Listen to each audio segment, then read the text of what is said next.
Where is that train? Oh. Welcome to the Calverton train station. Actually, what was the Calverton train station. Up until about 1981, it had been either at this site or down the tracks a bit for about 100 years. And we're very close to Riverhead, out on the east end of Long Island. I'm basically here today so we can talk a little bit about issues such as maintenance and complexity when it comes to failure, and specifically about one terrible accident that occurred near this site. The well, sometimes referred to as the Great Golden Pickle Wreck, or the Great Pickle Wreck railroad accident of the Long Island Railroad. And by the way, to say the Long Island Railroad has a tremendous record of safety. So this was a rather horrific accident that occurred on Friday the 13th, 1926. Now you see, back around that time, you certainly didn't have helicopters that could take you out to the east end of Long Island. I mean, it may have been helicopters, primitive ones, but nothing that would take you as a commuter out to your home on Shelter Island. So there was a special train every Friday night from New York City called, at least this one was called the Shelter Island Express or Shelter Island Flyer. It would travel a pretty high rate of speed, going from Jamaica with 2 steam engines all the way out to the Greenport train station, and from there you would be able to take a ferry over to Shelter Island. And basically the train would leave Jamaica and travel down these tracks and on the main line, and I think that was even an express train may not have even stopped at what was then the Calverton train station, which was again on the other side of Edwards Avenue. From here we'll see some better maps of the area in a little bit. So what had happened on that day, and that night actually, it was a stormy night, dark and stormy night. The train left Jamaica, traveled toward this direction, but as you can see, even in this time, and the tracks I think have been redone since then, there's 2 sets of tracks, and you can see that in the image. There's tracks on this side, tracks on the other side. One side is a siding, and the train can be directed onto the siding using a switching mechanism called obviously a switch. And in fact, you can see the switch down, if you look past me, way down there. There's some, a little bit hard to see, but there's a switch where the tracks come back together. It's an automated switch now, and there's some lights on it. And that would just be a system by which the tracks where they come together could actually be moved. And a train could be directed from one siding onto the other. Obviously an operation that you certainly wouldn't want to hit it at a high speed, especially if it wasn't completely switched or if the switching was for some reason incorrect. So what we're going to learn about here is what happens when, first of all, a very small part fails on a system, and how it can lead to a very large effect. This non-linear response to a small failure is something that's a hallmark of complexity as a cause of engineering failure. And we're going to learn a little bit about why maintenance is so important, and how maintenance is as much a part of the success or failure of any engineering system as is design. So we'll talk about it here, and we'll talk about it a little ways down the track as well. And we're going to learn how basically, due to the loss of a pin, many lives were lost. So we'll talk a little bit more about this as we get down to the other end of the tracks. So what I want to do right now is I'm going to read an article, or part of an article, by a well-known railroad historian by the name of Ron Zeal. Ron Zeal wrote a number of books about the Long Island Railroad and railroads in general. And he wrote an excellent article in 1979 about this particular failure. And so I'm going to show you some images of the track. You can look at that and the other images as I talk about this, and some that show what happened, pictures of the failure, and hopefully it'll be this will be somewhat enlightening. This is an article written by Ron Zeal. It was published in Rail Classics, May 1979, called "The Great Pickle Works Wreck." Let's pick it up right about the time that the train had left Penn Station. This was the electric train that left Penn Station, had stopped at Jamaica. The passengers had gotten onto the steam engine at Jamaica. Again, Friday the 13th, August 13th, 1926. And let's just read about what happens as the train came toward this particular station, toward Calverton. So, essentially, train number 212 roared into Calverton at better than 70 miles per hour. Half a mile ahead, a pickup truck approached the Edwards Grade crossing. So there you see trucks crossing the Edwards Grade crossing. All right, which you can see. Let's look that way for. So the actual pickle factory was down in that direction. So train number 212 roared into Calverton at better than 70 miles per hour. Half a mile ahead, a pickup truck approached the Edwards Avenue grade crossing. The driver decided to stop, for he knew the speed of the Shelter Island Express on this stretch of the railroad. As the two men in the truck watched, engine number 214 reached the golden siding switch, made a sudden, violent lurch, jumped into the air, and rolled over on her side with a great crunching sound. Engine number 2 veered off the main track and, still coupled with the train, careened into the siding alongside the Golden Pickle Works, then left the rails and hit the side of the building, sending pickles and brine in every direction. The big Atlantic spun completely around, knocking out the entire side of the pickle plant before it came to a stop. The Easter Lily, that was the name of, by the way, of the car that was directly behind the engines, that was very nicely outfitted, that was used for bringing some of the well-to-do passengers out to the Shelter Island stop. The Easter Lily, still coupled to number 2's tender, wrenched free and burrowed deep into the collapsing building. A cloud of dust rose 200 feet in the air. The men in the truck stared in disbelief at the scene. All was quiet except for the distant rolling thunder. There was a storm coming, by the way. The Camelback's fireman had been thrown off his firing deck and was badly bruised. His engineer, and the Camelback, by the way, referred to that was a type of train engine that had the engineer's cabin sort of attached to the back, so it was kind of almost like the hump of a camel. His engineer had a deep gash in the side of his head where he'd been thrown against a red-hot injector pipe, but was still conscious. The fireman grabbed his shovel and began to heave dirt into the firebox. Fireman is the person who puts coal into the firebox for the steam engine. The fireman grabbed his shovel and began to heave dirt into the firebox, for he knew that if flames reached the wrecked building, the passengers trapped inside the parlor car, which is the Easter Lily, and the combine were doomed. After extinguishing the fire in the number 2, the fireman ran down to number 214, the engine, which was lying on her side, enveloped in clouds of escaping steam. As he began shoveling sand into the firebox of the 214, he found the bodies of her crew.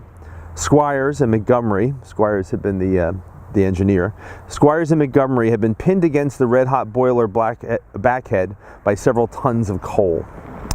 The two men in the truck regained their composure and raced to the wreck scene. A dazed man staggered out of the rear vestibule of Easter Lily. He was carrying a little boy. The boy was put in the truck, and the men sped the vehicle toward the hospital in Riverhead. They had gotten less than halfway when he died. Back in the parlor car, his sister was already dead. Their mother, Mrs. Shuford, was trapped in the wreckage.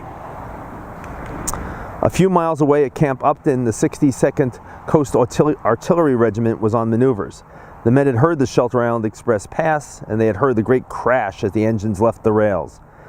As the thunderstorm broke, the soldiers drove searchlight trucks over to Calverton. Doctors and rescue workers were crawling through the wreckage as the regiment set up its lights. The macabre scene was continually accentuated by brilliant lightning bolts. The thunder was deafening, and torrents of rain turned the dust and earth which the engines had churned up into a quagmire. Men with lights reached the front vestibule of Easter Lily and found the body of Fish, Hamilton Fish, who was a famous financier from New York, who had smothered to death as salt poured down on him from the attic of the demolished building. Because this was a salt factory, and they stored salt in barrels and bags. Actually, they stored the brine in barrels. They stored the salt in bags, and so it came down from the attic. He had smothered to death as salt poured down on him from the attic of the demolished building. The mother of the dead children, Mrs. Shuford, passed away shortly after reaching the hospital. Meanwhile, the electrifying news flashed up the North Fork. The telegrapher at Calverton sent word of the wreck to Jamaica, and the agents further east at Riverhead, Aquabog, Jamesport, Mattatuck, Cutchogue, Peconic, Southold, and Greenport all picked it up. They rushed out onto station platforms to tell the people who were waiting to meet the train what had happened. Within minutes, everybody had heard of the great Pickle Works wreck. Anybody who had an automobile loaded up with family, friends, and neighbors and headed for Calverton. By 7 p.m. on the Friday the 13th, Riverhead had a traffic jam, the first in its history. There's more to the article, but we'll discuss it in another location. I want to be able to take a little walk down the tracks and actually to the site where the pickle factory itself was, which was actually on the south side of the tracks. What you're seeing right now, we're looking west, and you see some businesses on the right, and on the left is woods, and actually there's one abandoned building in there. But in any case, we'll take a closer look as we walk down the tracks. So we'll pick it up over there. Now we're about a few thousand feet down past where we were before, and this is approximately the location of the pickle factory itself. In fact, this wooden structure that you see behind me was probably part of the platform that was built along the siding, where they would load and unload pickles onto the train. And it's pretty much the last thing remaining on this site that indicates there was anything here at all. So behind me, you can't really see it, but there's the main tracks and another siding, and a little bit further down is a switch.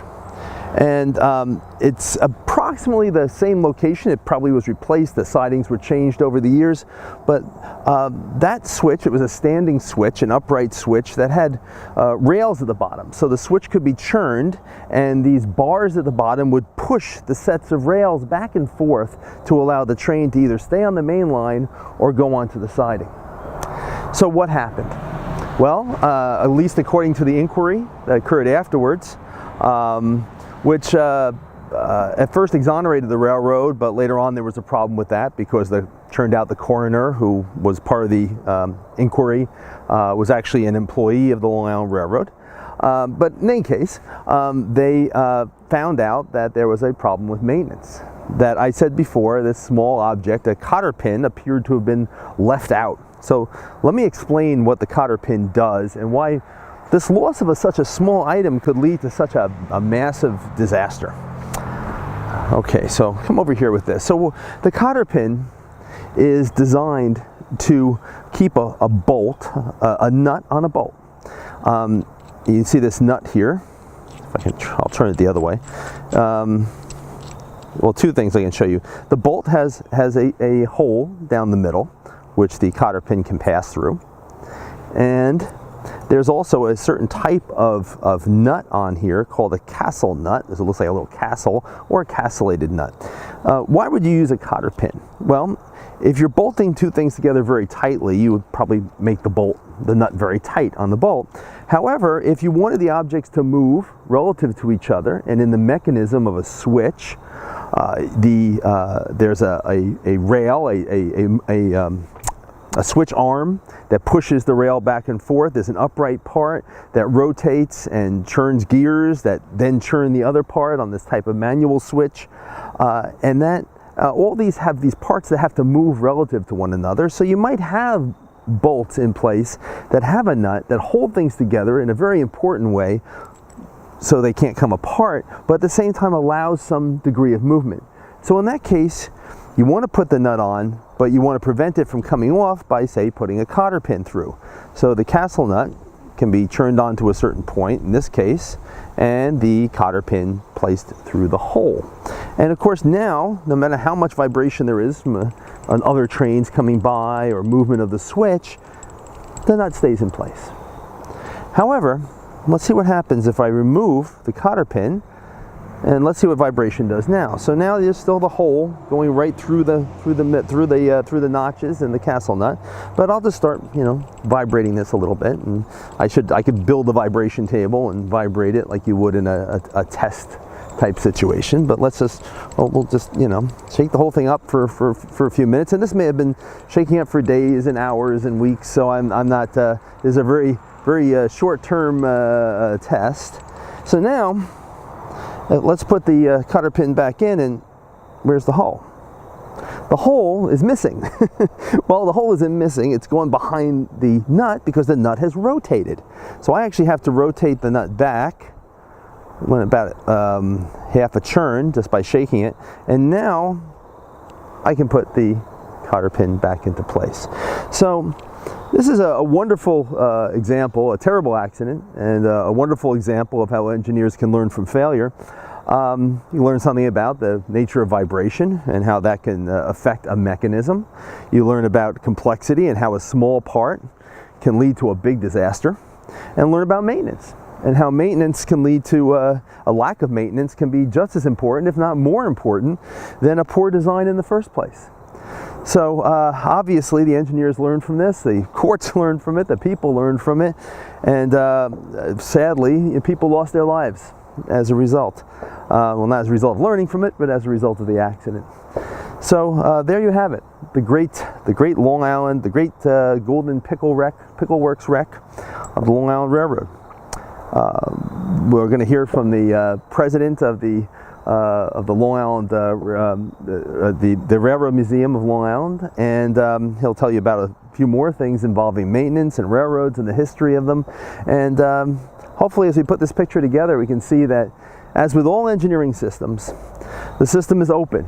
It includes a lot of things, not just the device itself, not just the train, not just the tracks, not even just the switch or the sidings, but also the maintenance that goes along with it, how things are used, what happens over time, how things age, the organizations that run things, that put things together, that have to do the maintenance, that have to do the design, that have to do the improvements and changes over time.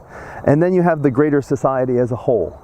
And the weather, and not in this case, perhaps the storm that was coming by didn't contribute at all to the failure, although it made the rescue effort a little more difficult. But sometimes weather conditions or corrosion that occurs due to atmospheric conditions and rain and everything else, all these things contribute. So the system is open. You have to consider all parts of it, not just the engineered object, but the situation the engineered object is in, as well as the people involved with it, both in design and maintenance, the business around it, how people use a technology is important, because sometimes technologies are used in ways that aren't exactly what the designers thought of. All these things are important when we think about success or failure in engineering design and in engineering in general.